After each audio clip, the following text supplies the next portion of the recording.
Welcome back to another episode of the Startup Therapy Podcast. This is Ryan Rutan, joined as always by Wil Schroter, my friend, the founder and CEO of Startups.com. Wil, we love to talk about big starts in the startup space, right? Lots of funding, crazy new product, fun. And yet, we're getting to the other side of that spectrum now, where we're seeing the end of that happy hype press cycle. How are a lot of those ending right now? It's obviously ending horribly, but what's funny is it always ends horribly. Like, again, not to be negative, we happen to be, as we're recording this is like roughly Q2 of 2023. Yep. And I always timestamp these because somebody may be listening 3 years from now and like, I don't know what these guys are talking about. Like everything seems to be booming right now. And it's like, if you rewind back, that's what's happening. What happens is we get into this mode, particularly in the startup space, like we are known for this, where let's say you're on Twitter. And all of a sudden you see a big announcement, this next company, whatever it is. And it always has kind of the same cadence. It's transformative product. It's going to be the killer of something. It just raised a ton of money. Something. Yep. Yeah, exactly. Yeah, something's got to die. It's always got, great investors, big funding rounds, huge valuations, and they're hiring like crazy and all these things. And in that moment, we always get the same impression that they've won. That actually something, fascinating has been done. And it's almost like, I've been at this for 30 years, so I've seen this hype cycle endlessly. And I'm kind of like, how many more times do we need to see this movie play out to know that these are all bullshit early indicators? Right. Like, none of that means anything. Like, show me the end of that story, not the beginning, when we want to hype it up. You know what I mean? Yeah, for sure. I don't have a problem with the hype, right? Like, there's a need for it. We want to be excited about stuff. That's cool, but it is misplaced, right? The idea that just because there's a lot of noise and a lot of dust in the beginning, look at the picture once the dust settles. Did anything change, or is it just a bunch of money that was invested and is now gone? Does the product still relevant? Generally not, right? The bigger problem I have with all this is when you start to see founders react and get scared when they see this happening in the market because it's a competitor or something like that. I don't know how many times, man, in the last, I'm not happy about it at all, but in the last 6 months, a lot of our founders within startups.com have been coming in saying, hey, remember that competitor we were talking about, 6 months ago that I was really, really scared about? Yeah, well, they're closing up shop, right? They're battening the hatches, right? And they were scared of them. Why? Because there was a bunch of press hype about them. They had always the same funds, thing, right? Oh, they had some innovative feature that that these guys hadn't thought of, and they're like, "Oh my God, this is what's going to kill us," right? And so they start running scared. And now 6 months later, they're still around, right? They're still growing steadily, stably. And, whatever the hype cycle was is now ridden off a cliff on that hype cycle. We have a bunch of different products at startups.com. We've got Zirtual.com. We've got Fundable.com. We've got, we've got all these different products. And because we have a lot of products, we, by definition, have lots of different competitors that are specific to each of those areas. Now, one thing I think the listeners will think that's kind of interesting is, unlike most businesses that people tend to be in, or any business that probably you and I have ever been in, we actually welcome competitors to an extent because it usually means they're helping other founders. And so the net positive here is we're trying to help more founders. So that's generally a good thing, but they're also competitors. But what happens is over and over and over and over, it's the same cycle. Oh no, new company just got into our space. They just raised a bunch of money. They've got this new angle on what we do that's so much different and transformative than what we do now. And they're hiring like crazy. They've just added 200 people to something we may have 5 people assigned to, right? Yeah. And it used to be that I'd be like, oh shit. Oh, we're screwed, right? Here comes the train. And we can't get off the tracks. And I can't imagine how many nights of sleep I've lost over my own being duped, thinking, oh my God, we're so screwed because company came out and did X. And then time and time again, those companies are long since gone and we're still around. By the way, not because we're so special, but because they launched, just because they did that big thing, didn't give them the title to, pardon my French, fucking anything. You actually have to win. You can't just show up big. You also have to see the rest of it where you actually win and you're around long enough. And Ryan, now we're seeing the tail end of that entire cycle. Call it 2020-ish when COVID started, which also oddly had the bizarre effect of creating lots of new funded companies. you had a massive swing of all of these new companies and the whole hype cycle. I read Tech Meme every day. Every day, it's one of the first things I look at in the morning. I just want to get a feel for like what's the overall feeling zeitgeist, if you will, of tech. And you can see it. 2020, what was the hype cycle, man? Crypto, everything. Everything was going to be blockchain. It's all going to change. Yep. Yeah. Yeah. Sure is. Sure is. Everything's blockchain now. Yep. Still a problem running around looking for a solution. Exactly. And my point is, we get hung up as founders. And I think this episode's dedicated to founders looking at the hype cycle, probably looking down the barrel of that yet newly funded competitors, although right around now, no one's getting funded. Themselves uselessly to these other folks. Yep.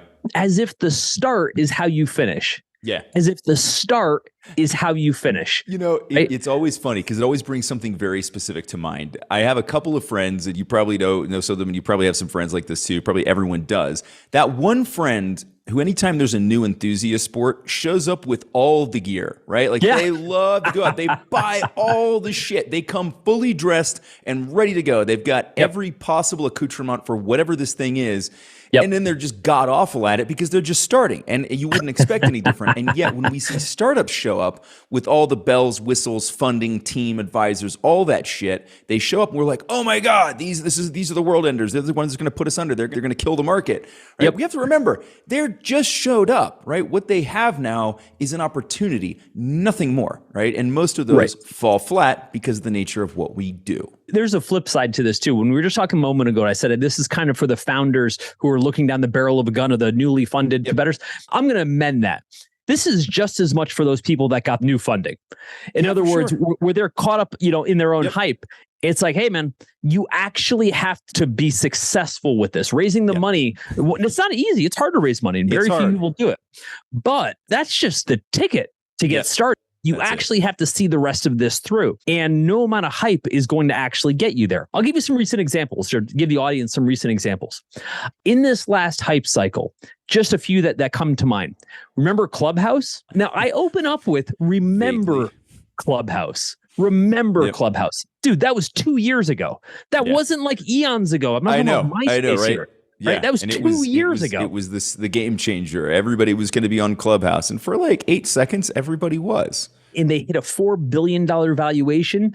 And all of a sudden, everyone was trying to figure out how they were going to create their Clubhouse competitor. Slack was doing it. Again, this wasn't that long ago. This was 5 seconds ago in startup time. But hold on that point for a second, right? So even big brands fall into this trap, right? So even somebody as big and as powerful as Slack is looking at that going, oh my God, Clubhouse is here. They're going to kill us, right? You can just talk instead of having to type everything. That's going to end it. Right. And yet it's gone. Right. And Slack, you'd be curious to know, right? Like how much time did they waste on building a version of that product, right? Along with everybody else who thought they needed a Clubhouse. Correct. And that's my point. And so at that moment, everyone thinks, oh shit, this is it.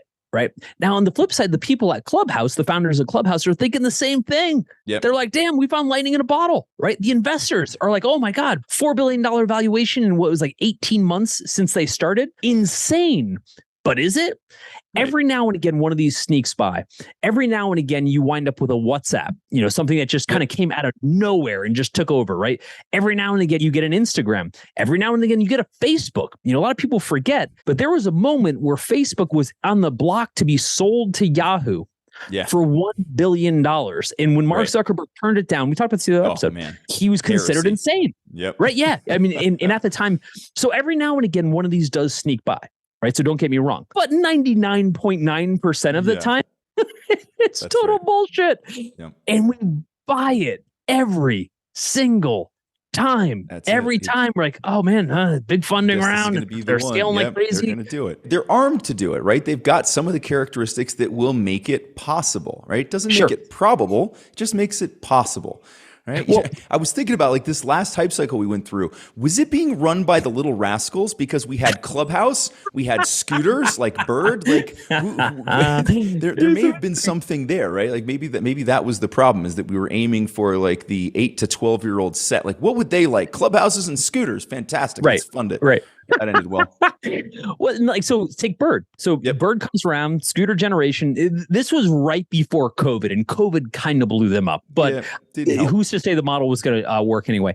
But again, Travis from Bird ends up getting a $2 billion valuation. And if I remember correctly, I think he took like $40 million off the table, which is probably the smartest thing he ever did. Isn't that about what the company's worth at this point? Yes, actually.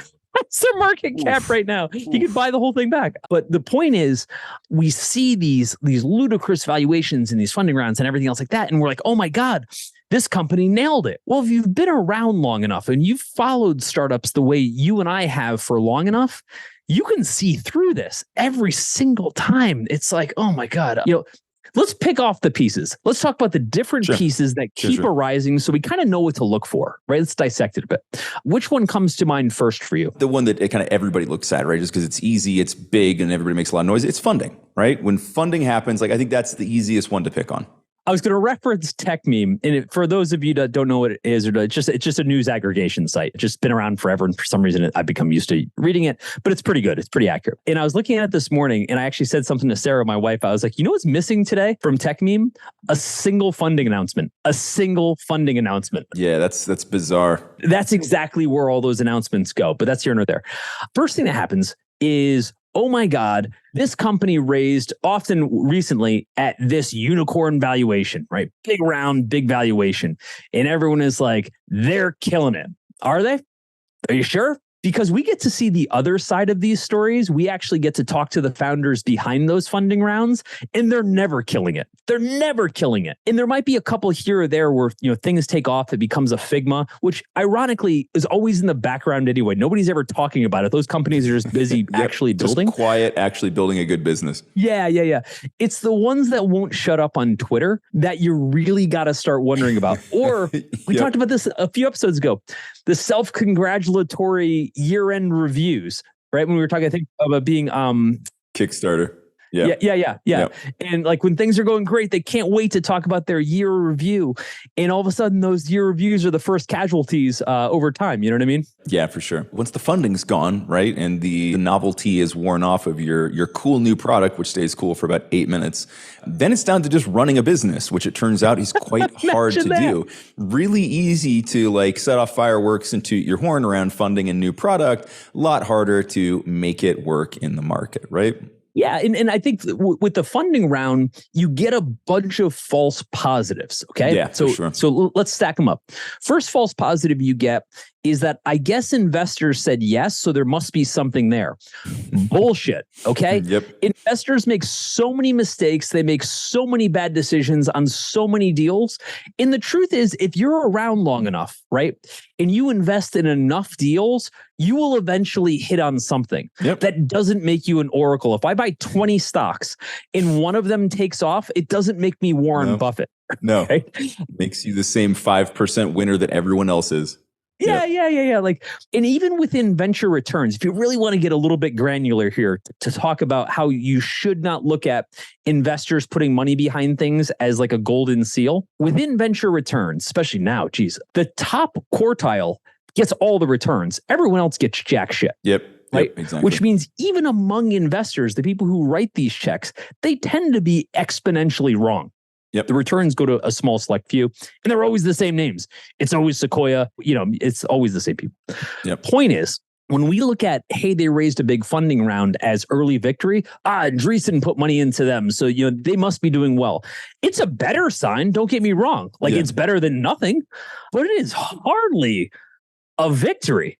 It's at best like a good push off the starting blocks. But now here's what happens, man. All of a sudden, we got a bunch of jacks. So what do? We do marketing, right? We do hiring. Oh, hiring. Yep. Our staffing line is growing. Like, what a crazy brag that one is, right? And I know we've beat this up in other episodes, so I won't belabor it here. But like when people come and start telling me like, oh yeah, we're on a hiring frenzy right now. It's like, oh, you're trying to get over your toes and with overheads? And they're like, that's not what I said. It's like, yeah, but that's what I heard. Are you in a revenue and that's what's frenzy? About to happen. That would be cool. Right? Yeah. Nobody ever talks about the revenue frenzy. Like, we're just making so much money we don't know what to do with. Like, we're hiring so many people. We don't have desks for all of them. Wait, you still have desks and you're hiring people? Yeah. Okay, go on. So there was a great anti-story. I'm just going to throw this one out there. It's a little bit of an aside, but I just love this one. You might remember it. Do you remember GoFundMe? Yeah.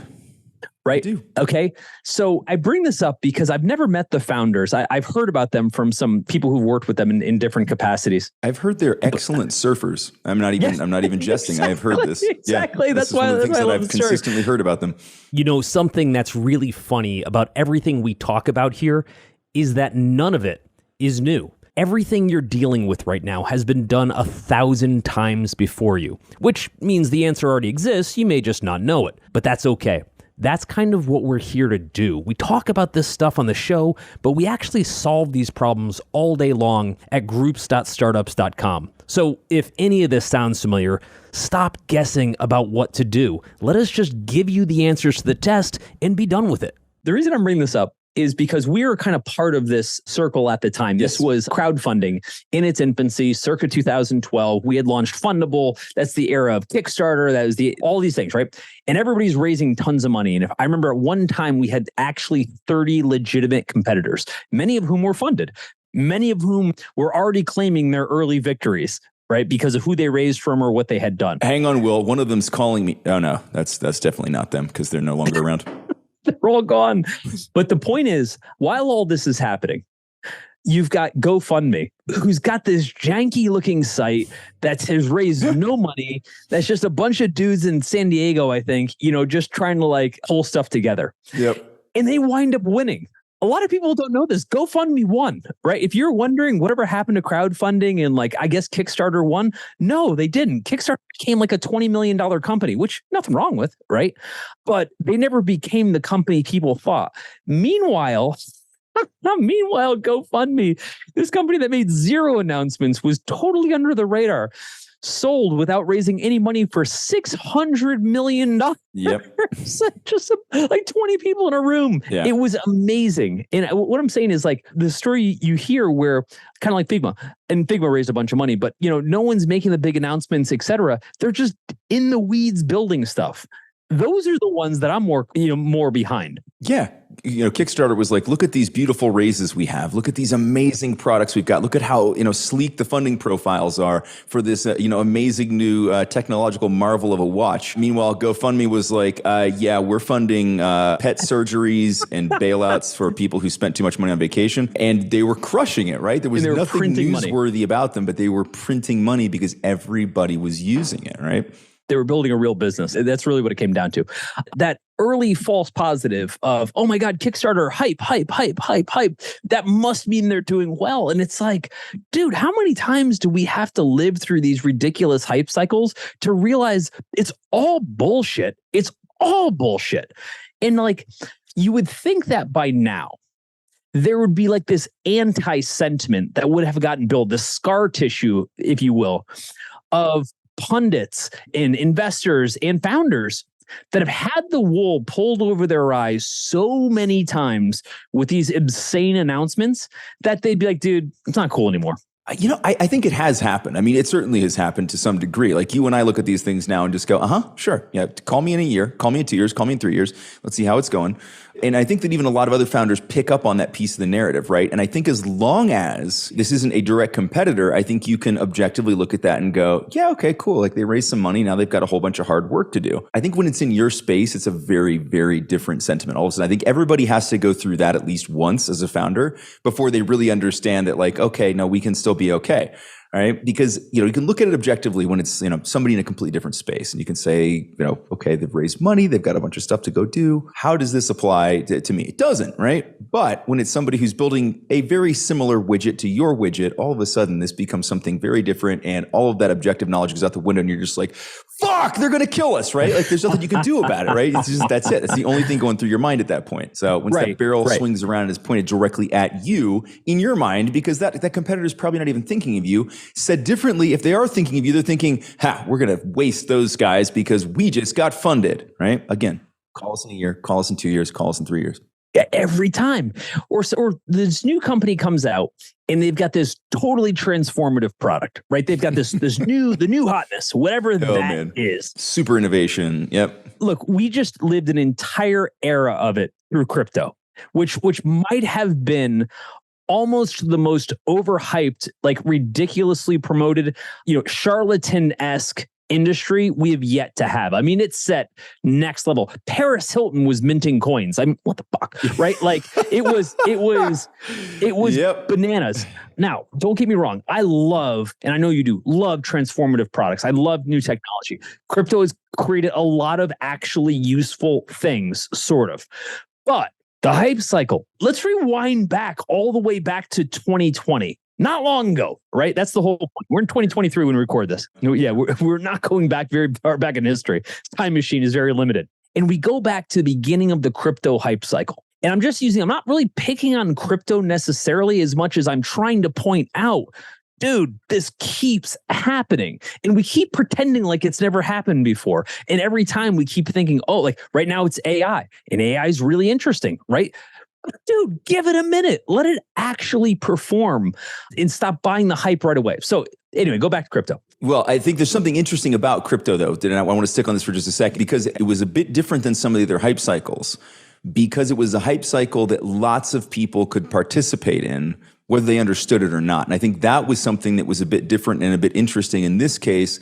There was a hype cycle around the internet. That one stuck, right? That turned out to be, that worked. That's still working. We're using that. But there's a lot of other things where, there's a hype cycle around it. It comes, it kind of has its day or even doesn't, and then just disappears. But in the case of crypto, it was one of those things where there was a massive hype cycle and then lots of tiny doors opened up for people to walk in and really, participate, not necessarily positively in the hype cycle. Well, sure. It was a giant Ponzi scheme for a lot of it. Not all of crypto. I'm not going to label all of crypto as a Ponzi scheme. But my bigger point was at the moment, at 2020, you could start taking all of these early signals, which is exactly what we're warning against. We could take all these early signals for fact. Okay. You could say the smartest minds are writing about crypto right now. And by way of that must mean there's something there. No, it doesn't. Just means they're writing about it. It just means they're writing about it, right? Settle down, right? Second up, you could say, oh my God, the smartest investors, Andreessen's putting together a huge crypto fund. They're pouring money into it. It must be legit. These companies are taking on billions. It must be legit. No, it isn't. It just means people put money into something, right? Just because companies raise money does not mean it actually worked. It just means they put money into it. How many times do we have to watch this happen? So the next thing is we get this idea that this is novel. It's transformative. Everything should be on the blockchain. Banks are bad. We have to disintermediate. I don't know. My bank works fine. I put my credit card in, works fine. But there's fees. Yeah, who cares? My point is, there was a point in time, man, where I just started refusing to review pitch decks that had anything to do with crypto because it was almost always just some weird edge case for how to cram blockchain in somewhere it didn't belong just because it hadn't been there yet. And this would be the thing that would finally give it a home. Please, no, I cannot. I just cannot. Right. We're starting to see that in AI now. Like everything has to have AI. It's like, not really. Not really. My toaster does not need AI. Or guess what? Those are just business rules. They've been around forever. There's nothing AI about that, right? It's going to determine whether you want a blue shoe or a red shoe. Yeah, we've had those product recommendations literally forever. That's not new.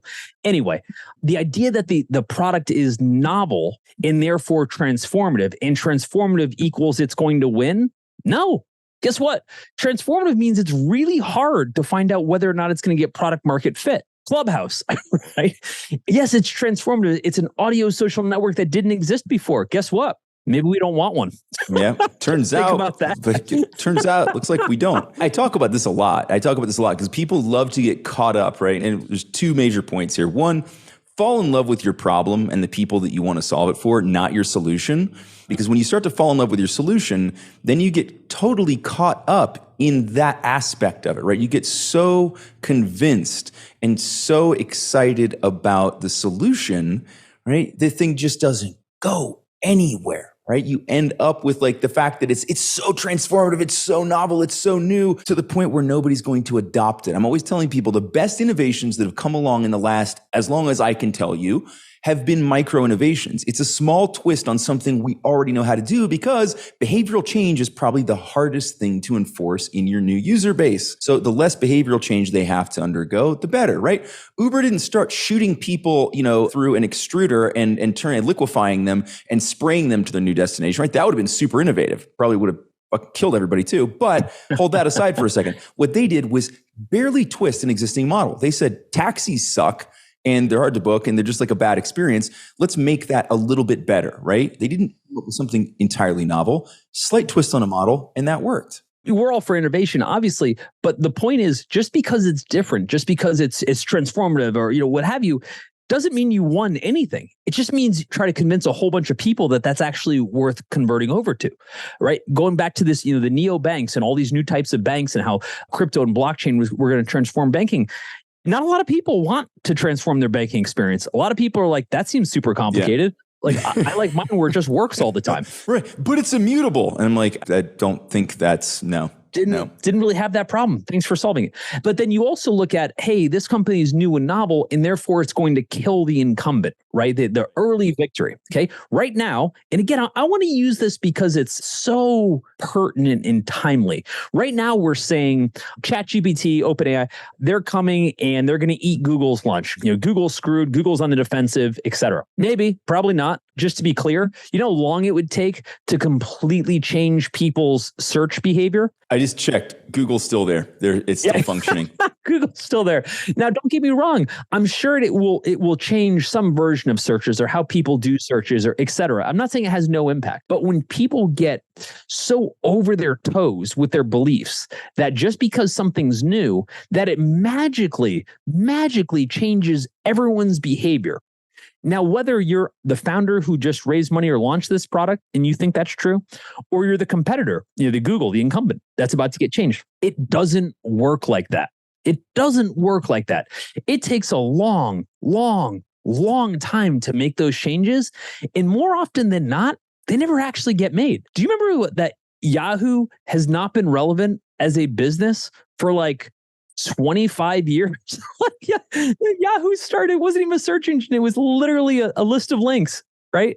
And that was kind of their height. I mean, if you really think about like Yahoo is the true product, right? But that thing could not die. Yahoo is still around. Still around. Yeah. It's unbelievable how hard it is to truly kill something of that magnitude in scale. Not saying it can't be done, but the whole idea that we have a transformative product and therefore we've won is bullshit. It's bullshit time and time again. I can't even believe we're still like hung up and distracted by this, is my point. Yeah. I mean, and again, like I think it's because everybody's trying to look through that crystal ball, right? They want to be able to say, I saw that coming. Like I've had so many of these opportunities and I've been wrong as often as right. I still, to this day, remember a conversation in my college living room. Folks that lived upstairs from me were older and had grown-up jobs while I was building my startup company. And he came down all like jacked up one day. He was a systems admin for a fairly large company, was really into tech, like super nerdy guy like me. And so we just would always nerd out on stuff. And he came and was like, yeah, there's this new technology that I'm really interested in investing in. It's not public yet, but it's this really cool thing. And then he went on to explain this like short range wireless technology. And I'm just like, I just really don't see the purpose in putting all this. Had a really weird name, Bluetooth. I'm just like, I don't know, man, maybe that'll stick, right? Couldn't see it, right? Didn't see it. And yet then there were all of these other things that you see and you're like, that's cool, right? You brought up a great one, which I thought was hysterical in the Segway, right? Yeah. Remember that thing? Yep. Do you remember what their pitch deck should have said? We make mall cops 10% taller and 400% faster, right? Well, okay, but that gives you this whole concept of this idea of early praise. When something gets so much early praise, let's stick with Segway. Okay, so here's what happens. For those that don't even remember Segway, it makes this example even better, actually. So in 2001, the Segway personal transporter was launched by Dean Kamen, genius inventor, right? Actually, if you ever get an opportunity to read his backstory, he is fascinating. Dean Kamen, Kamen. If I remember off the top of my head, I think he created something for that he sold to Baxter for like $1 billion or something like that device. And then he started Segway and got all the top of the top investors, like the actual who's who of all of tech. Fun side note, he also bought his own like Dr. Evil Island, I think somewhere off like the coast of Massachusetts or the Northeast or something like that. He had created a mutual non-aggression pact with the US. He has his own currency. I mean, it is awesome. Right? Everything you want, right? Yes. So this guy is awesome, right? For those reasons alone. Segway comes out. And essentially, the first incarnation, again, for those that don't remember, was this idea of a two-wheeled scooter that you could stand on, lean forward, and it would transport itself. Way ahead of its time. I mean, like, the technology was absolutely fascinating. It had maybe the biggest hype cycle launch of all time. When the Segway dropped, it was in every single news outlet there was. This was before social media, so that's when like news outlets actually mattered. And the hype and praise was unlike anything I'd ever seen. Bill Gates, John Doerr, Steve Jobs said, and I quote, "In the future, cities will be designed around this device." How much more hypey do you get? And especially coming from somebody like that too, where, you know, people are going to listen, right? This is a guy who was a known futurist, right? So yes, right? He tends to make good predictions, okay? So in that moment, Dean Kamen and Segway as a whole have conquered. They have won. They have a device that's so transformative. They have a device that has every backer you could possibly fathom, basically saying we're going to design cities around this product. It is so good. Okay. How many of you in the audience own a Segway and travel around the city in it? Here's what I'm saying. The only way you're traveling around any city in a Segway, if you're the nerdiest family in that city and you're in Santa Monica and you're deciding to do a Segway tour. Segway tours. The only time, or you're a mall cop, or you work at an airport. Now, truth be told, I actually looked this up because I had to know. I didn't want to be like that wrong about this. Segway says they sold 500,000 Segways last year, which is a lot. But it's because they're essentially scooters now, right? Like my kids have one. It's the same self-balancing thing that like a million other people have right now.